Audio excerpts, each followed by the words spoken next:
when you get into a relationship with someone, or you maybe start a job, or you just have something going for you, or you just get a salary or money coming in, at that period of time, there's an incredible level of faith that life's going to work out, life's going to be beautiful, I'm going to have beautiful babies with this man, I'm going to be rich and have, like, my money is going to take me places. And then when it comes to more of this attachment to this thing, right, in the beginning it's we're playing with this thing, then you get an attachment to this man or woman, you get an attachment to this job, you get an attachment to the money, you get an attachment to your physical state of being, that when any of them change in any way, let's say the man's not actually as amazing as you thought, or that something happens in his life and he changes, or that his wounded programming comes out, your emotional state, our emotional state absolutely changes. Suddenly the money isn't showing up in the bank.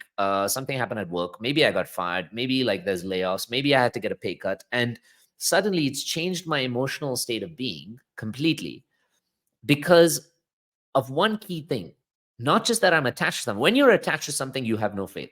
I think that's what I've realized about faith and attachments, is that they're the opposites. When you're really attached to something, you don't have faith that it'll be completely okay. And so you move to an attachment because you don't have faith that you will have more money in the future, that this relationship will work out, or that you will have a better one. And so what do we start doing now? We start getting into some of the wounded places of what happens, of what comes out of it. And the lack of faith here that shows up, I was thinking about what are some of the wounded ways that we show up when we have a lack of faith. And I think, one, we get attached, right? In relationships, we start to chase someone, we start to people please, we start to try and prove our worth to them, or maybe we run away because we have no faith that's going to work out, so we run away and we avoid it, right? With money, what do? We start thinking about it all the time.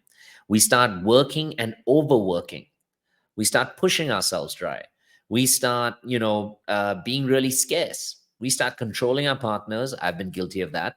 We start, we avoid valuing ourselves, taking care of ourselves. We start eating shitty. All of those things happen, right?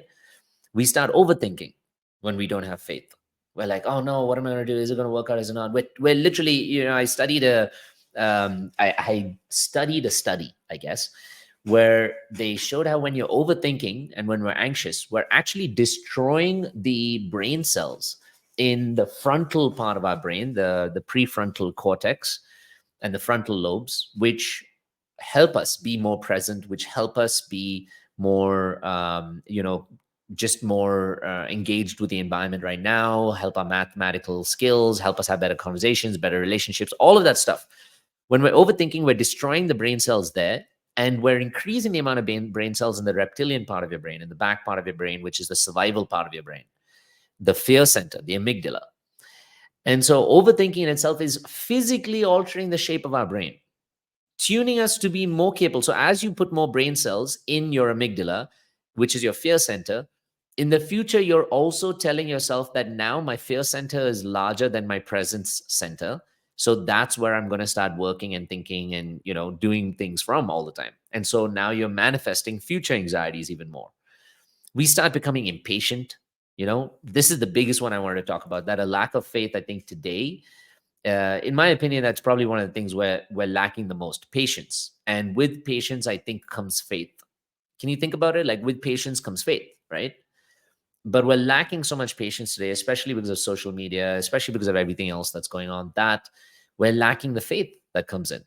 We have no faith that we'll be loved. We have no faith that things will work out. We have no faith that, my life will work out if I'm not on social media and I don't post all my pictures and I don't get those likes. We're not patient.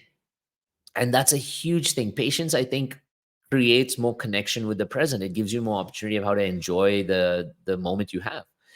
This is the biggest one that comes from a lack of faith, is forced action.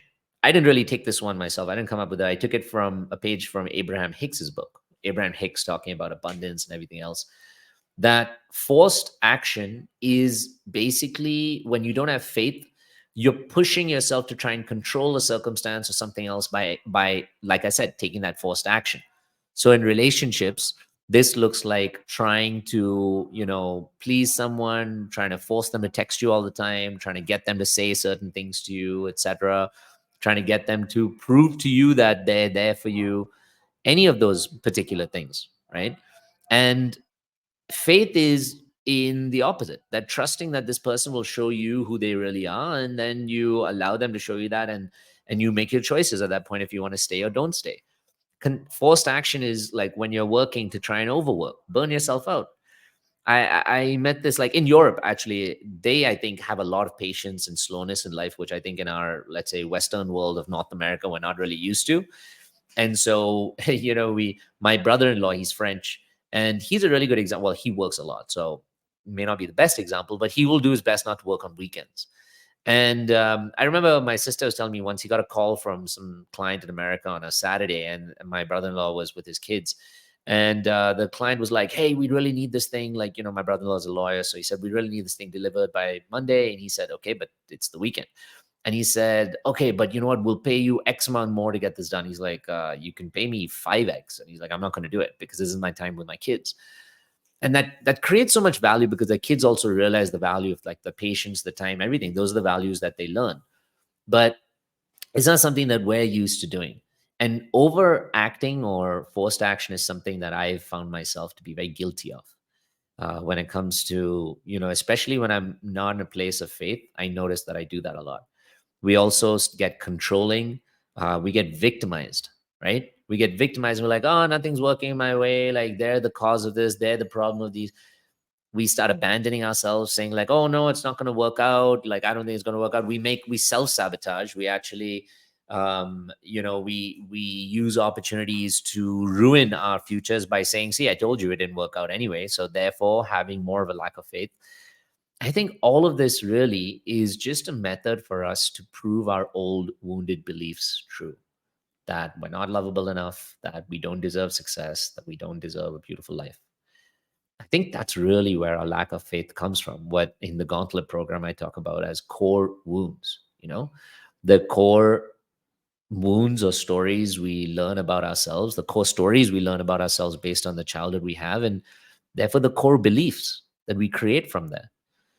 Are you hurting from shame, loneliness, toxic relationships? Do you want to break that pattern and create a beautiful, loving life for yourself? Well, my name is Yats, and I'm an inner work and relationship guru. And I have helped thousands of women and men from all around the world learn to become their best selves and have the lives that they truly want and desire. This channel was designed for you to be able to heal those old wounds, be able to become and elevate your best self, and to you to love your life really that you have right now. And I offer an 8-week program called the Gauntlet, which takes you on this amazing journey of healing those wounds. And I also offer in-person live retreats all around the world where you can access that same level of healing and empowerment. I want you to do something for you today. I want you to watch some of these videos. And if these videos hit close to home, they resonate with you and they're giving you some inspiration, then I want you to subscribe and share it with somebody else who needs it. These videos aren't just for someone to consume. They're meant to inspire people to take action. And if you want to take action in your own life, jump in the comments, watch the videos, send me a DM